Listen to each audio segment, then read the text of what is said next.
أنيتا مورجاني.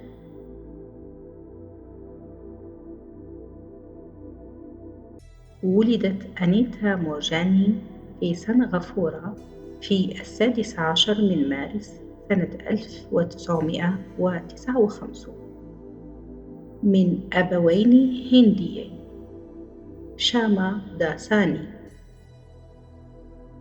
وانتقلت إلى هونغ كونغ في الثانية من عمرها مع شقيقها الأكبر أنو، وعاشت معظم حياتها في هونغ كونغ. وبسبب خلفيتها وثقافتها البريطانية فإنها متعددة اللغات، وقد نشأت تتحدث الإنجليزية والكانتونية والهندية العامية في الوقت نفسه، ثم تعلمت فيما بعد الفرنسية في المدرسة. وبسبب كونها أجنبية فقد عانت أنيتا من التنمر في المدرسة. عندما كبرت أنيتا عملت في عالم الشركات عدة سنوات قبل تشخيص مرض السرطان لديها في نيسان 2002، حيث تم تشخيص إصابة أنيتا بسرطان الغدد اللمفاوية بعد العثور على كتلة في رقبتها. في البداية رفضت أنيتا الطب التقليدي لأنها كانت قد شاهدت العديد من الأشخاص المقربين منها يموتون بسبب السرطان، بما في ذلك صهرها وصديقتها المقربة، على الرغم من العلاجات التقليدية المكثفة التي كانوا يعملون عليها. جربت أنيتا مورجاني العديد من ممارسات العلاج البديلة ولكن دون جدوى، وبعد ذلك خضعت للعديد من علاجات السرطان التقليدي.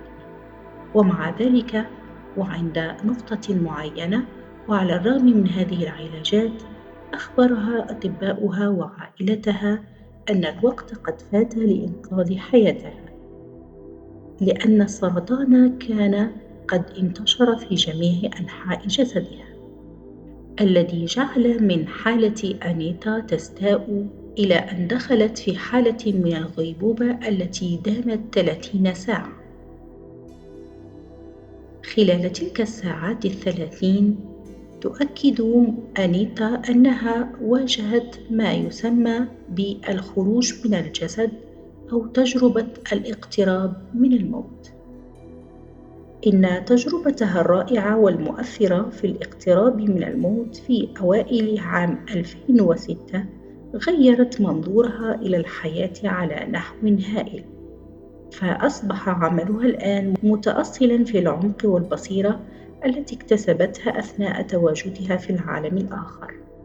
قالت مورجاني بعد أن خرجت من الغيبوبة: كنت مترددة بشدة في العودة إلى جسدي الذي يعاني من المعاناة والذي هو في حالة من الاحتضار، ولكن شجعني والدي وصديقتي المقربة اللذين لقيتهما هناك في العالم الآخر، أخبراني أنني بحاجة إلى العودة وعيش حياة من دون خوف.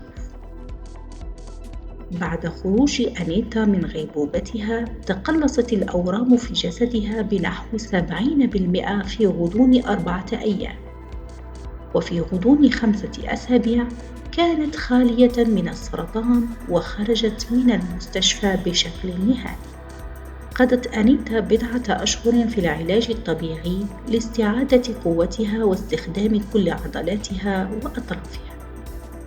إن تجربة أنيتا مورجاني الرائعة والمؤثرة في الاقتراب من الموت في أوائل عام 2006 غيرت منظورها إلى الحياة على نحو هائل، وغيرت حتى مسيرتها المهنية، فأصبح عملها الآن متأصلاً في العمق والبصيرة التي اكتسبتها أثناء تواجدها في العالم الآخر. نتيجة تجربة الاقتراب من الموت التي مرت بها، غالباً ما تدعى أنيتا إلى التحدث في الاجتماعات والأحداث حول العالم كي تشارك رؤيتها، إنها أيضاً ضيف دائم في كلية السلوك في جامعة هونغ كونغ، بحيث تتحدث عن مواضيع كالتعامل مع الأمراض المميتة ومواجهة الموت وعلم نفس المعتقدات الروحية.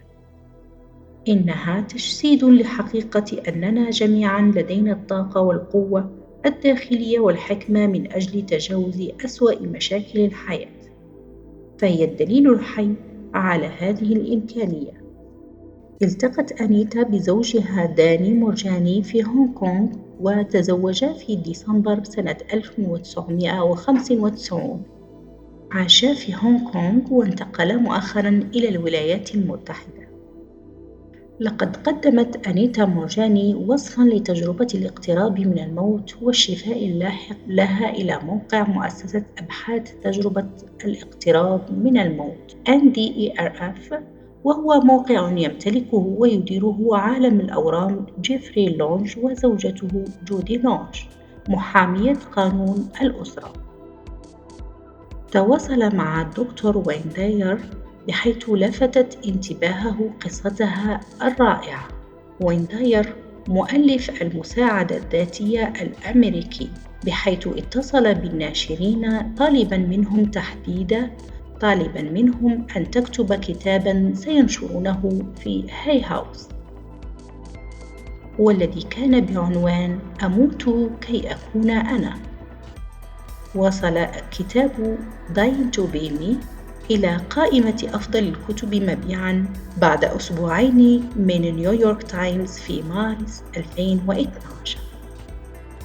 تمت دعوة مورجاني بعد ذلك للمشاركة في برنامج وين داير الخاص على CNN على قناة أندرسون كوبر 360 وفوكس أند فريندز، ومنذ ذلك الحين تمت مقابلتها أيضاً على ناشيونال جيوغرافي انترناشونال وكارين دابيلاس هيد ستارت أون ANC فيليبينز.